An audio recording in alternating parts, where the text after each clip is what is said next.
Welcome back, everybody. It's Mets Daily, your brand new home for daily Mets YouTube content. I'm your host, Jake Brown, at Jake Brown Radio on all social media. Smash that thumbs up right now on YouTube if you're watching. Fireworks in the air. We love to see it. Subscribe to Mets Daily. Share Mets Daily. Comment on Mets Daily. We reply to all your comments. Tweet me at Jake Brown Radio. This is a Jake Brown Radio fan arch production. It's a Friday, January 17th, 2025, and, I was going to be talking a lot about Pete Alonso's offer. I got a poem to potentially say goodbye to Pete to end this and talk about bullpen options, and then as I finished recording, the Mets signed one of those bullpen options that I had on my list I was going to break down. So now I will break down one of the relievers, and it's the one that they just signed this afternoon. The New York Mets have reportedly signed left-handed reliever from the Atlanta Braves previously, A.J. Minter, to a 2-year, $22 million deal, pending the old Carlos Gomez physical. And there is a player opt-out potentially after the first year. So if he balls out in year one, maybe he opts out. But listen, $11 million is nice for a reliever who was probably not in that A tier. He was close. In terms of lefties, he probably was right there behind Tanner Scott.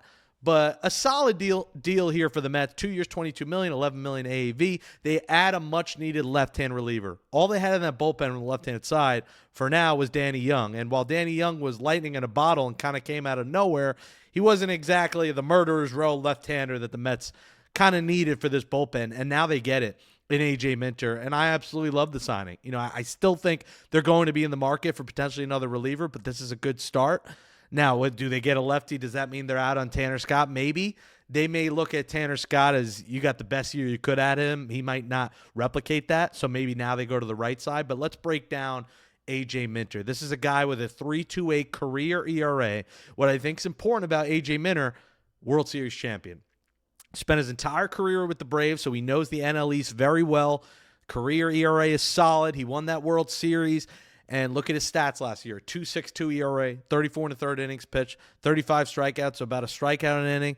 And what's key besides winning that World Series for A.J. Minter is the success he's had in the playoffs. 25 playoff innings, 2.88 ERA. Listen, the guy's been to the playoffs 5 times with the Atlanta Braves. 2018, 2020, 2021, 2022, 2023. And he has pitched successfully. And that World Series run, he pitched 12 innings. He had a 3 ERA. So he knows what it takes to face some of the best in the NL East. He knows what it takes to have success in October. And that's what Mets pitchers are looking for. Remember, they went out and got Ryan Stanek before the trade deadline, and Stanek was a godsend for this team. And Stanek had playoff success and World Series success with the Houston Astros. They get that in A.J. Minter. And that's David Stearns going after guys with playoff pedigrees because he knows he wants a team that can compete now and win and wants guys that can have success when the lights shine brightest. And I think A.J. Minter could be that guy. So love this move. We talked yesterday about the Mets potentially pivoting from Pete Alonso and going to the bullpen and probably still needing a bat, which, again, we'll talk more about next week. I still think they need to add a bat. I'm not in love with, Brett Beatty potentially playing or, Mauricio coming off surgeries, playing every day.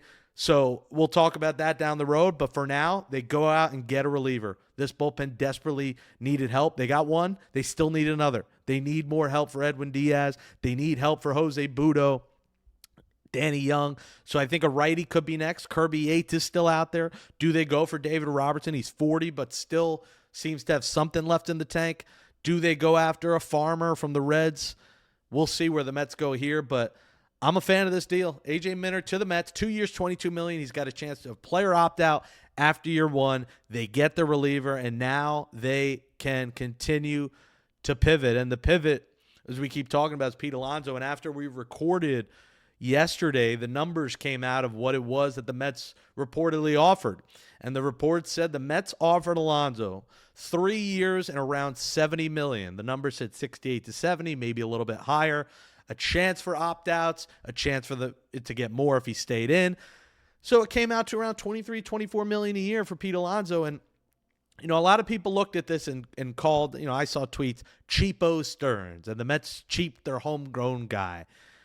Let me show you why this isn't cheap. And was it a little less than what I expect them to offer? I was expecting 3 years, 75 or so. Yes.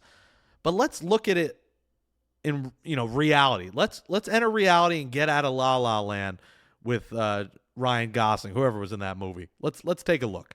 The highest paid first baseman in the league in 2025. Number one's Vladimir Guerrero Jr., 28.5. Freddie Freeman's number two at 27. Both incredibly better players than Pete Alonso. Number three is Bryce Harper at 25.4. That would put what the Mets offered Pete Alonso as the fourth highest paid first baseman in Major League Baseball. Yet there are people who want to say the Mets went cheap here because they're letting their emotions get in the way. And the homer in Milwaukee, which was great, but the reality of the situation is Pete Alonso, you can argue, didn't have a better year than Christian Walker, who would be getting paid less than him. He signed a 3-year, $60 million deal. He's the last name on this list. And you can argue Matt Olson is a better player, who's fourth on this list at $21 million a year.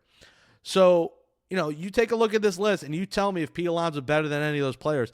The only one you can truly argue that he is better than is Christian Walker. But defensively, Christian Walker just won 3 straight Gold Gloves. So in my opinion, you could say it's an offer that Pete had to refuse, but where is the interest? Where is the interest around the league for Pete Alonso? I don't see it. Now we find out where that interest is. Does he go to Toronto on a short-term deal? Does he go to San Francisco, Seattle? Where does Pete Alonso go now? Because the Mets had no reason to bid for themselves. Pete Alonso's not in the class of Seaver, Wright, Piazza, guys that won pennants, guys that won a World Series. He's not there.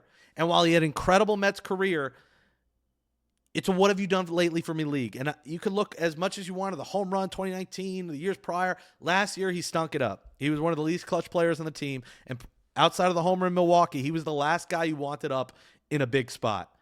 And I think David Stearns acted with his brain, and a lot of Met fans are acting with their hearts here. Did I love watching Pete Alonso as a Met? Will I miss him? Yes. But the Mets will pivot here. And I can't see a world where Brett Beatty's starting. So I know a lot of people think that's the case. Listen, if Brett Beatty's a starting third baseman, I'll be mad right there with you. So on opening day, and if Brett Beatty's in the lineup and the Mets didn't add another bat, I might get mad. But there's still names out there. Vladdy's still potentially in the trade market if the Blue Jays and him don't get a deal done by the start of spring training. Jurickson Profar is still out there. And a lot of people continue to forget. Juan Soto makes your lineup so much better and is essentially like adding 2 hitters. He's a 40-homer guy, drives in 100, gets on base at an over 400 clip. Juan Soto is a massive addition to this lineup. They have a whole year now of Jesse Winker, who I think OBP is really good. Winker's a guy that's going to get on. He's going to add a fire to this team. Winker for a full year, you got to look at as a good add. Now, I get it. If your pivot in terms of a bat as Jesse Winker, you probably got to do better than that. But David Stearns has a plan. And people calling cheapo Stearns and mad at the Mets forget to realize that this is a structure in place from top to bottom that is right. The right owner, the right GM, a rookie manager that did a fantastic job, a pitching coach that is raved about by everyone in Jeremy Hefner. This is a coaching staff. This is an ownership and a front office that's finally in line together, hand in hand, and that is what we've been waiting for. This team gave us the most euphoric season of some of our lives in 2024. They got me through a lot personally, emotionally in my life, and I'm sure they got you through a lot. It was fun. It was electric. So for people to turn and now say cheapo Stearns and screw the Mets and I'm not a fan anymore, well, don't let the door hit you on the way out. Because I still believe in this team and I trust this team that they get the job done. Giving him the 4th highest offer for a first baseman when he probably didn't deserve it based off last year is not disrespect. It's just reality. This is Mets Daily. I'm your host, Jake Brown, at Jake Brown Radio on all social media. Hit that subscribe on YouTube. Share it. Appreciate it. We're over 430 subscribers, working our way to 500, hopefully by the end of the weekend. It's a Friday, January 17th. Smash that thumbs up. Comment below. We're replying to all your comments. Tweet me at Jake Brown Radio. It's about to be the weekend. You call it Freestyle Friday. You could call it Poetry Friday. If this is the end of Pete Alonso, and I want to tell you, subscribe. Thanks for so much for watching. Appreciate it. We'll talk to you Monday. I want to close it out with a poem. If this is the end, we're going to call this Pete's Poem. Goodbye, Pete Alonso. So again, have a blessed weekend. Enjoy the football. Let's go Mets. We're in this together. You got to believe. Jake Brown, at Jake Brown Radio. We close it out with Pete's poem to say goodbye. Here we go. Pete Alonso, thanks for 6 years. Thankful for the homer in the land of the beers. That wild card winner, I'll never forget. Big Meat Pete, you were a great Met. You created LFGM, and man, it was fun. But your time in Queens looks to be done. You turned down a big deal and then hired Boris. Switching agents, it turned out to be porous. 5 years were great, but 2024 was bad. You gave us epic times, but went out kind of sad. Stearns offered you enough, but the money got too high. We thank you, Polar Bear Pete. But now, we say goodbye.